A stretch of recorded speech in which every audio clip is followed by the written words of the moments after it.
하나님의 말씀을 함께 보도록 하겠습니다. 골로새서 4장 2절에서 6절까지의 말씀입니다.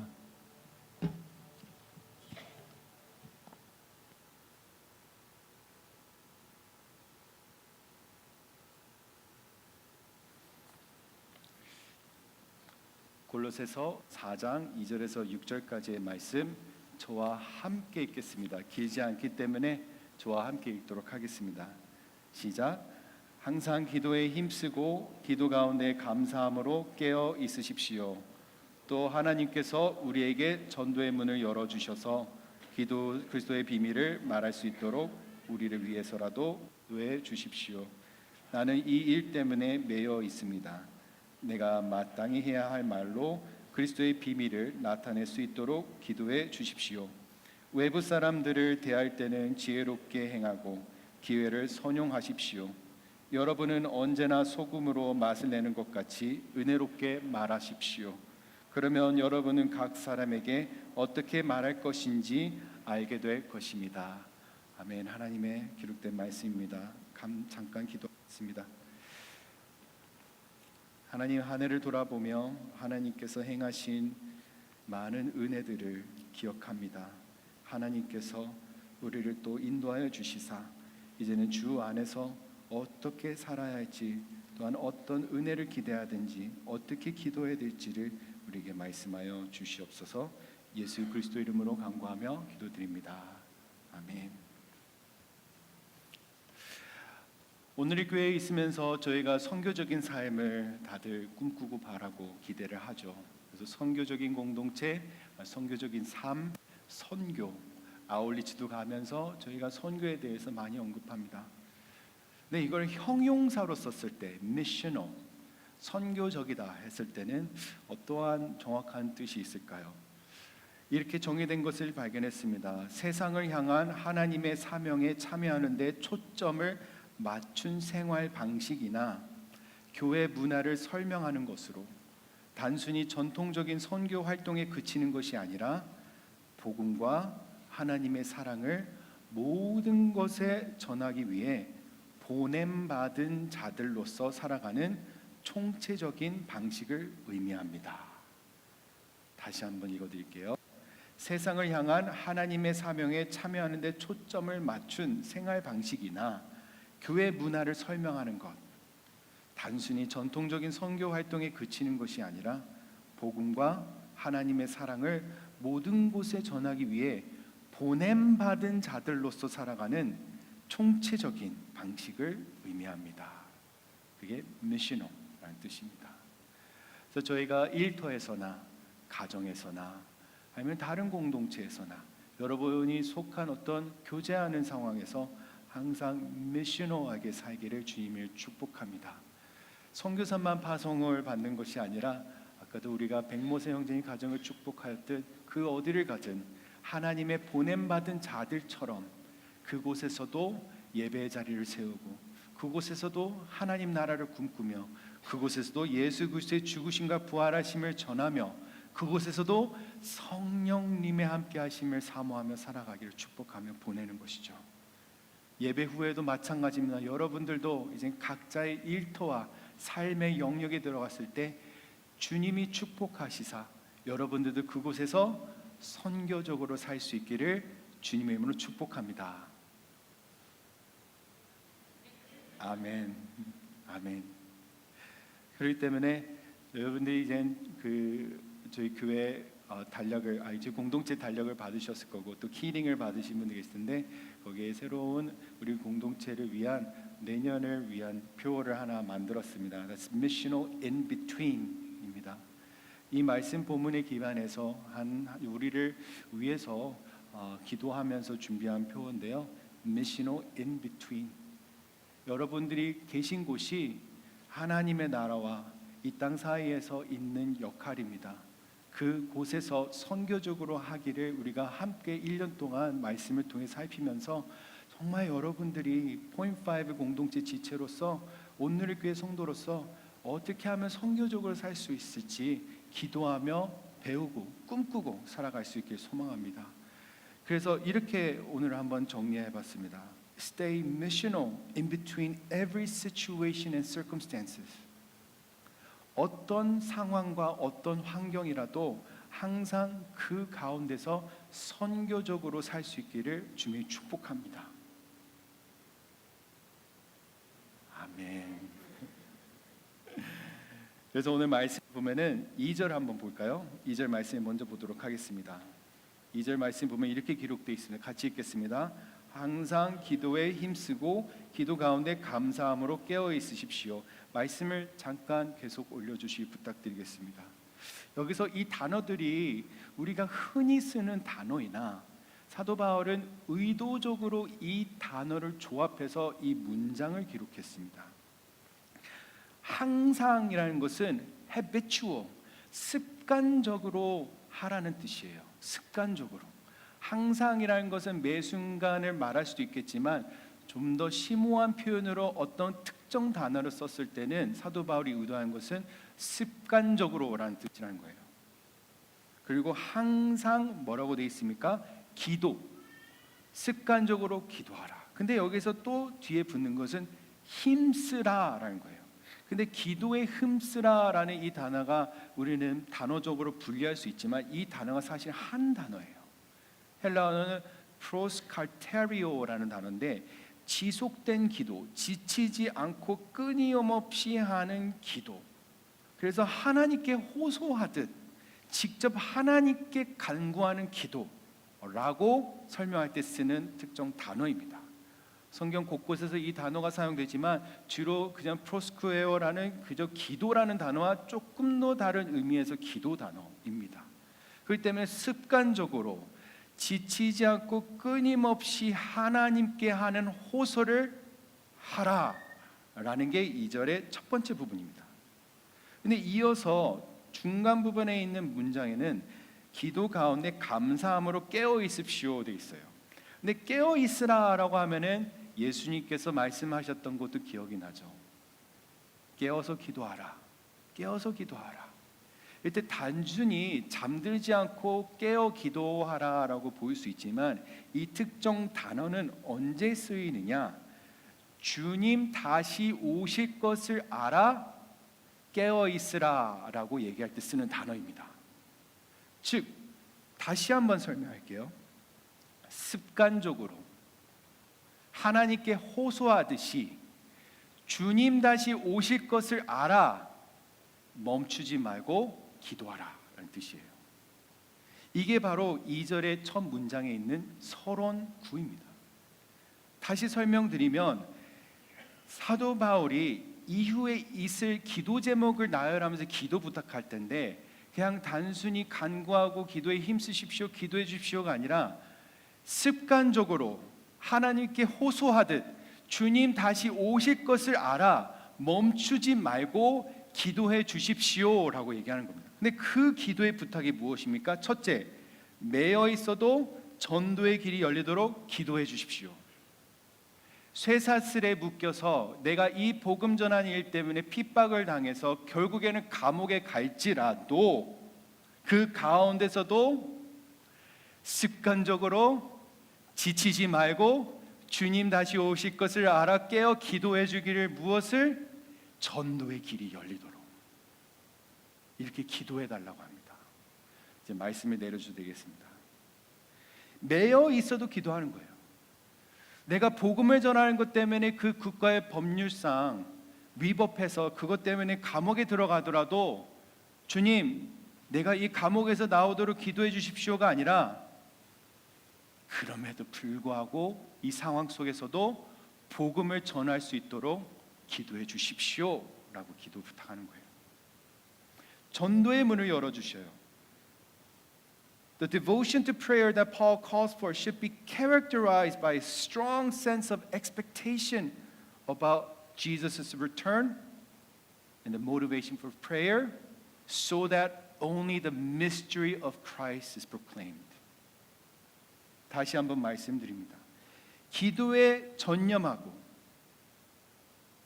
예수 그리스도가 오실 것을 깨어 알면서 내 기도를 주관하는 모티베이션, 동력은 무엇입니까? 그럼에도 불구하고 전도할 수 있게 해주세요. 이게 첫 번째 그의 기도 부탁입니다. 다시 한번 말씀드리지만 그는 감옥에서 풀려나기를 기도하지 않았습니다. 이 일 때문에 하나님께 억울해하면서 내가 주의 선한 일을 하는데 이게 무슨 나에게 어려움이고 시련입니까? 주님, 나를 이 일로부터 해방시켜 주십시오라고 기도하지 않고 오히려 나는 이 일로 매여 있지만 나는 여러분들에게 기도 부탁드린 거 아니, 우리가 함께 기도해야 될 것은 그럼에도 불구하고 어떤 상황에서든 주의 복음이 전해지도록 기도합시다 합니다. 여기서 나타나 있는 3절 말씀을 볼까요? 아멘. 전도의 문을 열어 주셔서 여기 기록되어 있는 말씀이죠. 그리스도의 비밀, the mystery of Christ. 그리스도의 비밀이 무엇일까요? 우리는 직감적으로 이게 무엇을 상징하는지 다 알고 있죠. 근데 좀 세부적으로 보도록 하겠습니다. 첫째, 요한복음 3장 16절처럼 하나님께서 세상을 이처럼 사랑하사 독생자를 주셨으니 이는 그를 믿는 사람마다 멸망하지 않고 영생을 얻게 하라는 것이 우리에게는 잘 알려져 있지만 이 세상 사람들에게는 가려져 있는 비밀과 같아요. 이걸 들어본 적도 없고 이걸 깨달은 바도 없고 아무리 저래도 이 신비한 놀라운 은혜에 대해서 헤아릴 수가 없습니다. 근데 이거에 대해서 전해야 된다는 거예요. 둘째, 유대인이나 이방인이나 동일하게 예수 그리스도를 통한 하나님의 구원하심이 있다라는 걸 전해야 되는데 같은 동족이 아닌 다른 동족에 전하는 것에서 하나님의 뜻이 있다는 걸 알아야 되는데 같은 사람에게 전하는 것이 아니다 이거예요. 그 비밀이 무엇입니까? 만인에게, 모두에게 우리가 이것을 전해야 된다라는 비밀이 우리에게 주어져 있습니다. 모든 민족들인 거죠. 사도행전 1장 7절에서 8절에 이르기를 예수께서 그들에게 말씀하셨습니다. 그 날과 그때는 아버지께서 자신의 권세로 정하셨으니 너희가 알 것이 아니다. 오히려 그러나 성령께서 너희에게 오시면 너희가 권능을 받고 예루살렘과 온 유대와 사마리아와 땅끝까지 이르러 내 증인이 될 것이다 라고 예수님께서 우리에게 말씀하시고 축복하셨습니다. 예수님께서 다시 오실 것을 알지만 사도행전 1장 7절의 말씀처럼 그때가 언제입니까 할 것이 그 우리가 알 바가 아니에요. 오는 건 알아요. 근데 언제입니까 알 바가 아니에요. 오히려 그때까지 무엇 해야 됩니까? 성령의 권능으로 땅끝까지 전도의 문이 열리기를 기도하며 그 가운데서도 억압되고 박해를 받아도 예수 그리스도의 복음을 전해야 된다는 것이죠. 이렇게 하기가 아멘이 힘들죠. 아멘. 사도 바울이 얘기하는 것은 내가 쇠사슬에 매여 있어도 이거는 그렇게 중요하지 않다. 왜? 이것까지 풀 수 있는 하나님의 놀라운 권능을 내가 체험했다는 거예요. 그저 나는 육체로 쇠사슬에 매여 있지만 하나님께서 이 세상 속에 존재하는 죄의 쇠사슬에 묶여있는 자들을 해방시키는 걸 보았기 때문에 이것은 그리 중요하지 않다. 내가 더 관심을 갖는 것은 죄의 삭세서 죽어갈 수밖에 없는 영혼이 죄로부터 자유케 하는 하나님의 능력을 내가 아니 이건 중요하지 않다. 더 중요한 게 있다. 하나님의 권능으로 죄에 묶인 자들을 복음으로 해방시키는 것. 그러니 기도해달라고 하는 거예요. Pray for me, pray for yourself, pray for this. Let the doors to evangelism be opened. 로마서 8장 31절 후반부에 이렇게 되어 있습니다. 하나님께서 우리를 위하시면 누가 우리를 대적하겠습니까? If God is for us, who can be against us? In what sense? If the world is against us, it's okay because God is for us to preach the gospel.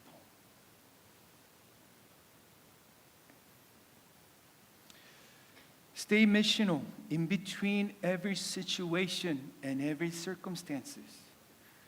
제가 방금 말씀드린 건 상황이에요. 옥중에 있는 상황. 그러면 circumstance. Number two, 어떤 말을 해야 할지 몰라도 이걸 위해 기도하래요. 마땅히 해야 할 말을 할 수 있도록 기도하래요. 어떤 말을 해야 할지 몰라도 마땅히 해야 할 말을 할 수 있도록 기도해 달라고 합니다. 4절부터 말씀을 볼까요? 4절, 5절, 6절 말씀을 함께 다시 읽도록 하겠습니다. 시작.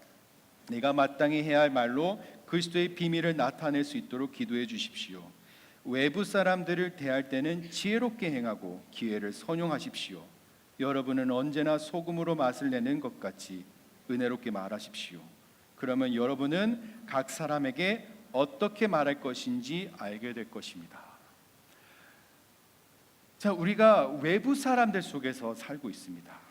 지금 우리가 믿는 자들 사이에서 예배를 드리고 이 공동체 안에 있어서 서로 예수님에 대해 얘기하면 맞아요, 동의하면서 서로 감사하고 찬양할 수 있겠죠.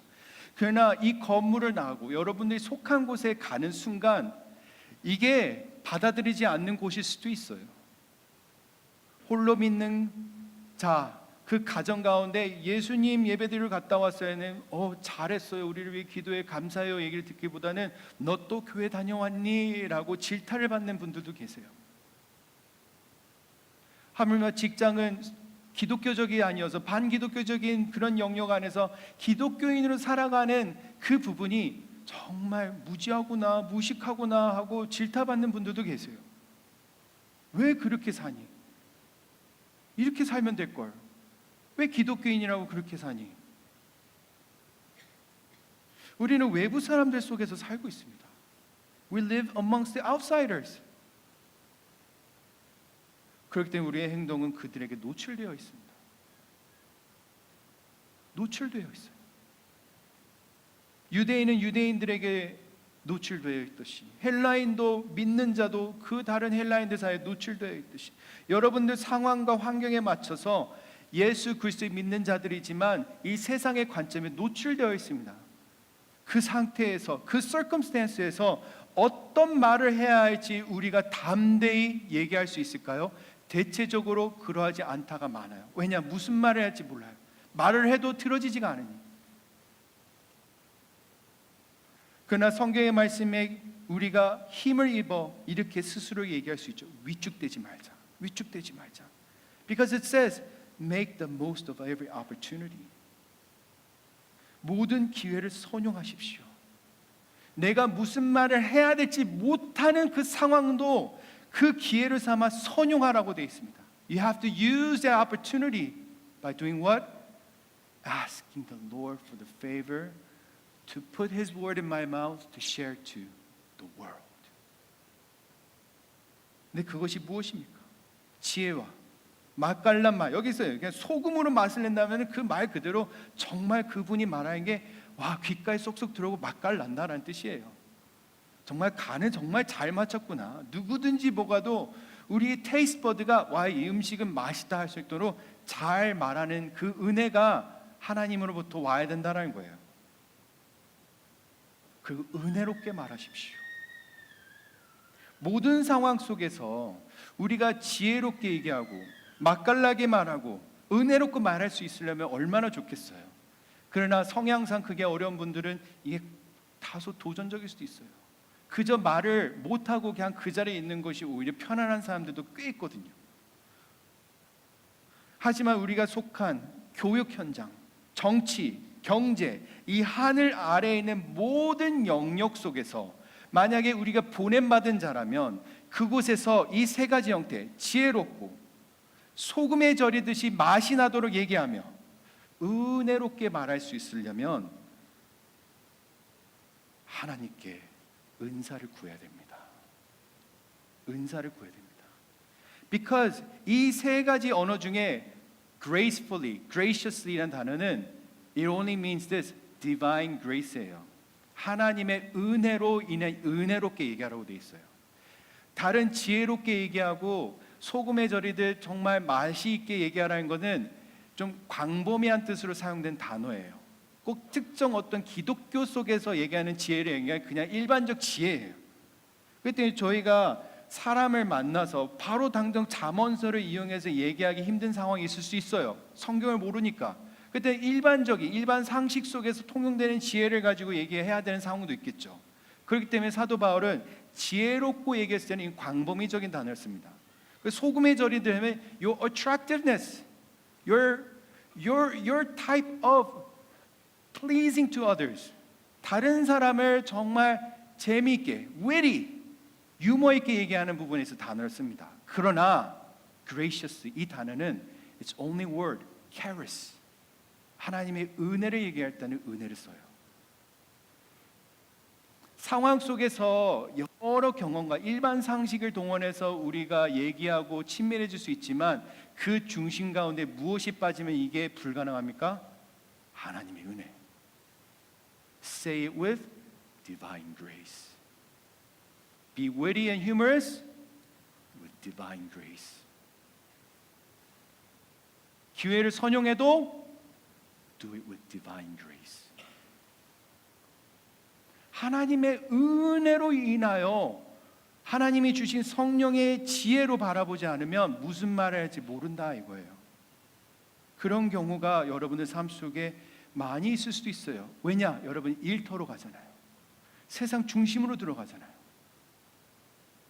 믿지 않는 사람들 사이에서 일을 하고 있잖아요.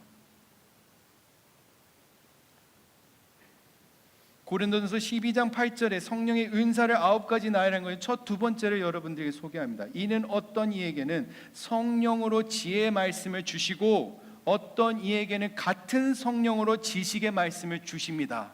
이렇게 기록되어 있어요. 이 은사를 주님의 이름으로 사모하십시오. 주의 은혜 가운데 말하여도 성령이 들려주는 지혜로 말하고 싶지 않으십니까? 지식적으로 하나님에 대해서 은혜롭게 얘기하려도 호소하듯 설득하려고 힘실어서 하는 것이 아니라 성령이 주시는 지식으로 얘기했을 때 훨씬 더 낫지 않겠습니까? If you want to seek something better, that which God gives to you by grace.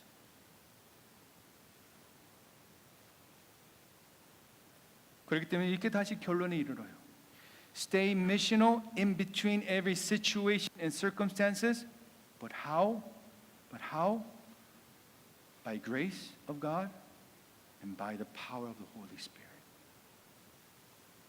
2026년 저희가 한 해 동안 하나님의 은총 속에서 여러분들도 저와 여러분들도 세상 중심에서 정말 빛을 발할 수 있는 주의 자녀답게 살 수 있기를 소망합니다. 그 어디 가든 어떤 상황에든 믿지 않는 중심에 있어도 Lord, give me wisdom. Lord, give me strength. Give me knowledge so that whatever I want to say, let it be your words that's been spoken. 어떤 말을 해야 할지 몰라도 선교적으로 마땅히 내가 해야 할 말을 할 수 있도록 기도하십시오. 기도하십시오. 어떻게?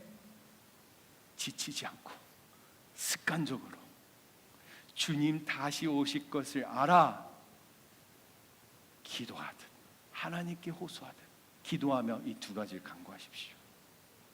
Then you will certainly live missional in between every situation, every circumstance, everywhere.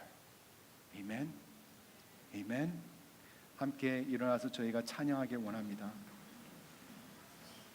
세상을 향한 하나님의 사명에 참여하는 데 초점을 맞춘 우리가 단순히 전통적인 선교 활동에 그치는 것이 아니라 복음과 하나님의 사랑을 모든 곳에 전하기 위해 보냄받은 자들로서 살아가는 그 총체적인 삶을 꿈꿀 때 이 찬양을 여러분들에게 소개합니다. 예수를 나의 구주 삼고 이것이 나의 간증이요 온전히 주께 맡긴 내용 그 사랑의 음성을 듣는 중에 천사들이 왕래하는 하늘 영광 누리면서 이 세상 한복판에서 간직하며 이 여호와 하나님 예수 그리스도의 아버지이신 하나님의 영광을 드러내는 겁니다. 오래된 찬양이지만 여러분들이 익숙히 아는 찬양일 거예요. 우리가 1절에서 3절 찬양할 때 이 간증의 고백이 여러분들이 선교적으로 삶을 사는 데 있어서 기도하는 데 있어 기도의 언어들이 되길 주님 축복합니다.